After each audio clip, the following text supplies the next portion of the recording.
Hello, welcome back guys.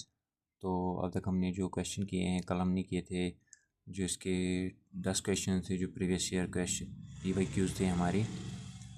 तो उनमें से अब 10 हमने किए थे, अब हम 11th करेंगे। 11th से स्टार्ट करेंगे। जिसने नहीं देखा है वो पहले 10 भी देखे, वो बहुत से इंपॉर्टेंट हैं।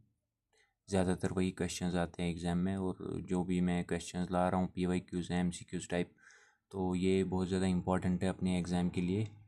कोई भी एग्ज़ाम हो, जो भी एग्ज़ाम हो, कंप्यूटर तो आता ही आता है, उसमें 20-25 मार्क्स तो आते ही हैं। तो आज का जो हमारा 11th क्वेश्चन है, in relational database what does SQL stands for. तो रिलेशनल डेटाबेस जो होता है हमारे पास, उसमें जो एसक्यूएल आता है, शॉर्ट फॉर्म है उसका, जो फुल फॉर्म है वो क्या है। आंसर नीचे आपको दिख रहा होगा, स्ट्रक्चर्ड क्वेरल लैंग्वेज।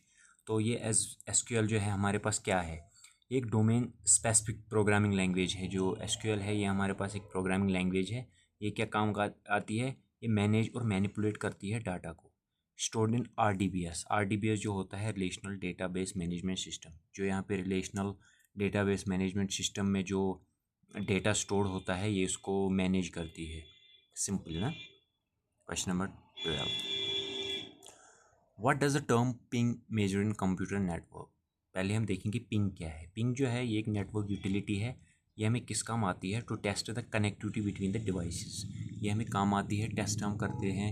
एक दो डिवाइसेस होते हैं हमारे पास, तो उनको टेस्ट करने में बाय सेंडिंग डेटा, और हम टाइम मेजर करते हैं कि हमारे पास जो वापस जो रिप्लाई आता है वो कितने टाइम में आया है। तो उस टाइम को जब हम, फॉर एग्जांपल यहाँ से आप व्हाट्सएप से आप मैसेज करते हो, वहाँ से वापस जब रिप्लाई आता है तो उस टाइम, जो टाइम बीतता है उसको हम बोलते हैं पिंग, और रेस्पॉन्स टाइम की रेस्पॉन्स हमें कितनी देर में मिला।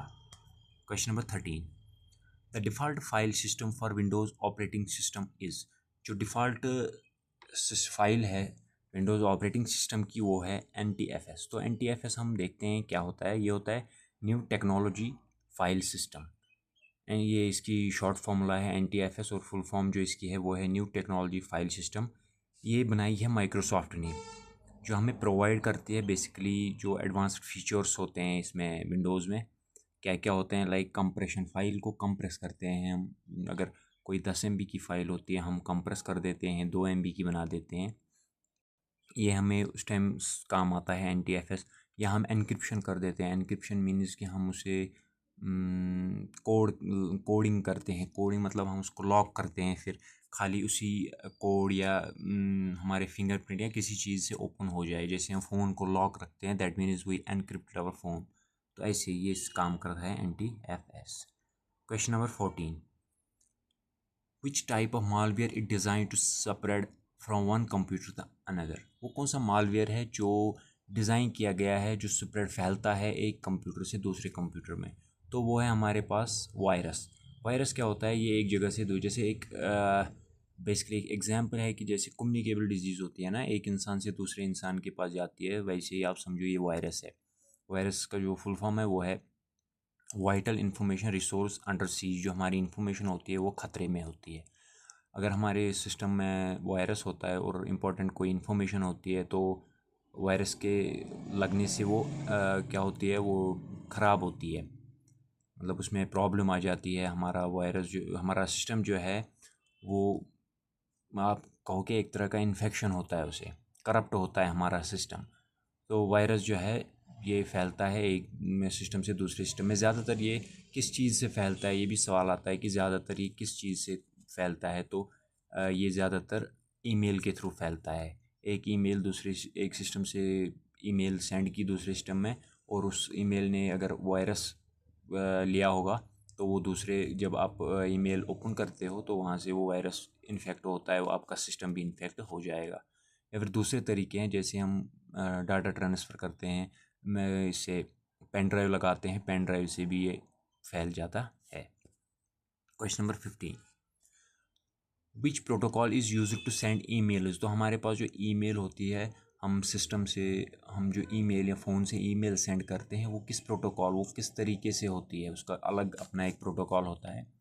तो वो होती है SMTP, that means simple mail transfer protocol.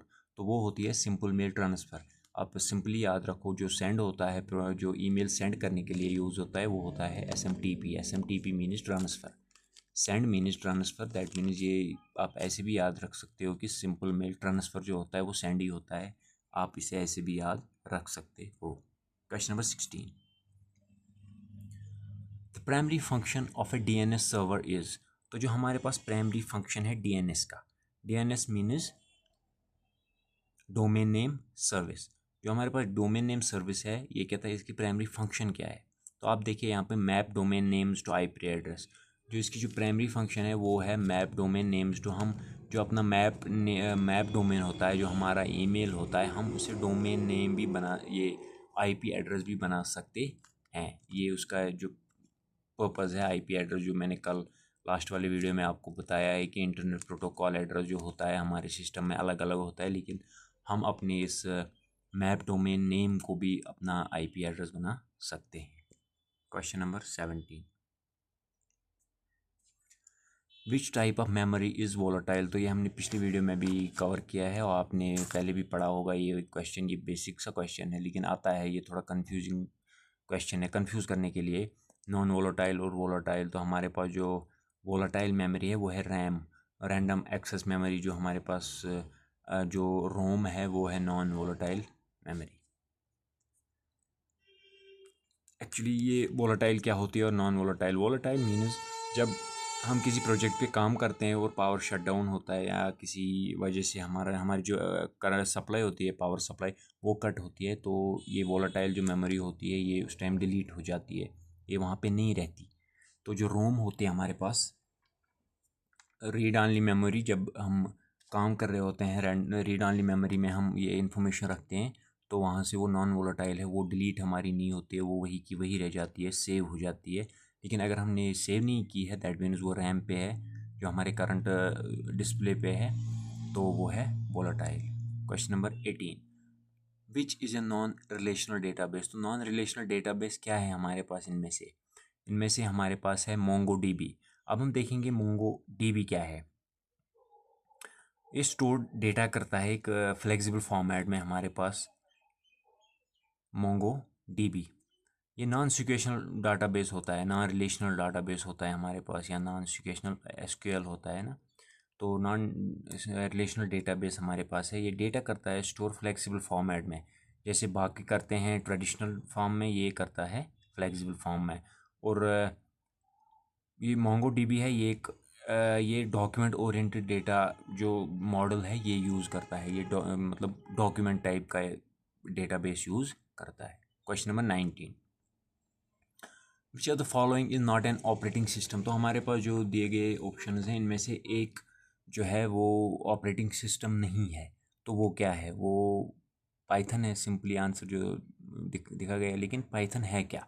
Actual में पाइथन जो है ये एक पॉपुलर है, मतलब आमतौर पर आज ज़्यादातर यूज़ होती है अब AI में। पॉपुलर प्रोग्रामिंग लैंग्वेज है ये, बहुत पॉपुलर है प्रोग्रामिंग लैंग्वेज एक है ये यूज़ कहाँ आती है, ये server to create web application, ये हमारे पास वेब एप्लीकेशंस को बनाने के लिए काम आती है। जो पाइथन है आजकल AI ज़्यादातर पाइथन से ही यूज़ होता है। क्वेश्चन नंबर 20, और आज के जो हमारे इस टॉपिक का 10th क्वेश्चन है, लास्ट क्वेश्चन है, और आज के दिन का ये लास्ट क्वेश्चन है। जिन्होंने नहीं देखे हैं बाकी वो जाके प्लीज़ देखो, और प्लीज़ चैनल को सब्सक्राइब करो, ताकि मैं आपके लिए और प्रीवियस ईयर के MCQs, इंपॉर्टेंट MCQs लाऊं, इससे हमें मोटिवेशन मिलती है। तो I request all of you kindly subscribe my channel and like my videos. Question number 20 जो हमारे पास है, what is the purpose of parity bits.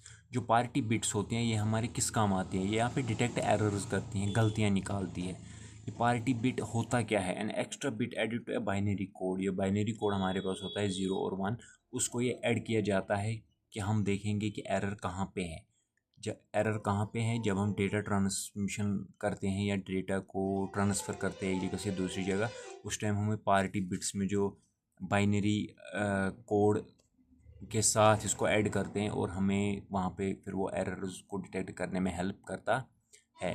ये थे कुछ क्वेश्चन, इनमें से थोड़े मुश्किल भी हैं जिन्हें आपने आज तक देखा नहीं होगा। ऐसे ही हम क्वेश्चन लाते रहेंगे। जब आपका प्यार मिलेगा, आप इस चैनल को सब्सक्राइब करेंगे, लाइक करेंगे, कमेंट करेंगे और बोलेंगे कि मुझे शायद आता है, नहीं आता है, कई गलतियाँ या समझ नहीं आता, मुझे समझाना नहीं आता, आप मुझे प्लीज़ बताइए। तो मैं उसी तरीके से आपके साथ ये क्वेश्चंस लाता रहूँगा। Thank you. थैंक्स।